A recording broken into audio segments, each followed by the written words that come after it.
حضرت عمر ہمیشہ حضرت ابو بکر سے نہ کوشش کرتے تھے آگے نکل جاؤں آگے نکل جاؤں آگے نکل جاؤں، ساری زندگی موقع نہ بن سکا۔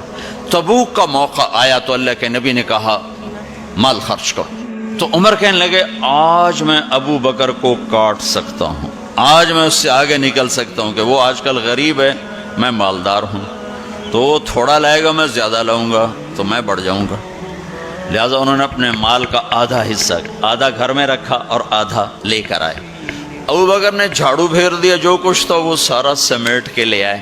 جب دونوں پراپرٹی سامنے رکھی گئیں تو حضرت عمر کی بہت زیادہ نظر آ رہی، ابو بکر کی بہت تھوڑی نظر آ رہی، لہذا حضرت عمر بڑے اطمینان میں کھڑے کہ آج جیت خطاب کے بیٹے کی ہے۔ میں قربان جاؤں، اللہ رسول تو جانتے ہیں کہ کون کیا کر کے آیا ہے، تو میرے نبی نے سوال ہی بدل دیا، جو اس موقع کا سوال ہی نہیں۔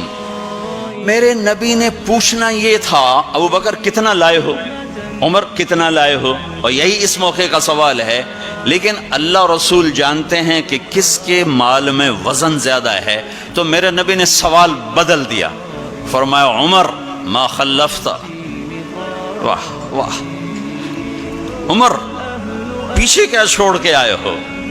تو حضرت عمر تو وہیں دھڑم ہو گیا کہ بابا میں گیا، سوال سے ہی وہ پتہ چل گیا بات میری کلی اڑ گئی وکٹ۔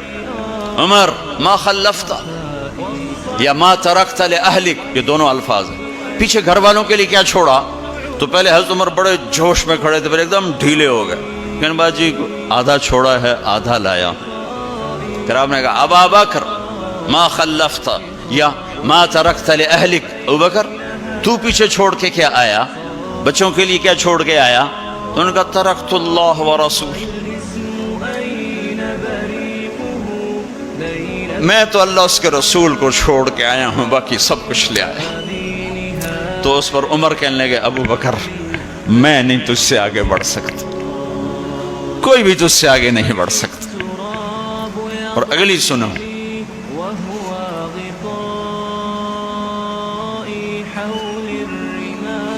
اپنے کپڑے بھی دے دیے اور ایک ٹاٹ تھا وہ پہن کر اس کو کانٹوں سے سی لیا، تو جبریل آئے، کہنے لگے یا رسول اللہ تعالیٰ پوچھ رہے ہیں کہ ابو بکر نے یہ ٹاٹ کیوں پہنا ہوا ہے؟ تو آپ نے کہا کہ ابو بکر نے سارا کچھ اللہ اس کے رسول پہ لگا دیا ہے اس لیے یہ پہنا ہوا ہے۔ تو کہا یا رسول اللہ تعالیٰ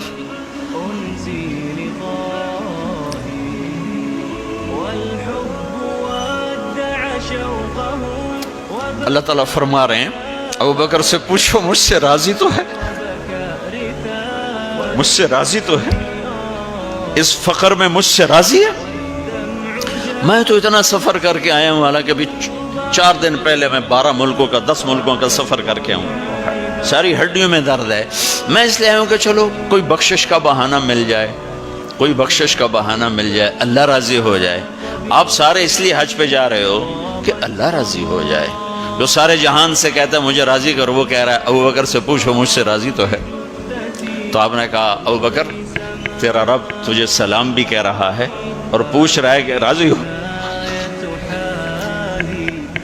تو ابو بکر کی چیخیں نکلی، میں اپنے رب سے راضی، میں اپنے رب سے راضی، میں اپنے رب سے راضی۔ میرے بھائیو بہنوں، زندگی ایسے گزار کے مرو کہ اللہ کو ملو تو اللہ خوش ہو کے مل رہا، ایسے نہ مرو کہ اللہ کی بارگاہ میں پیش کیے جا رہے ہوں مجرم بن کر، قیدی بن کر۔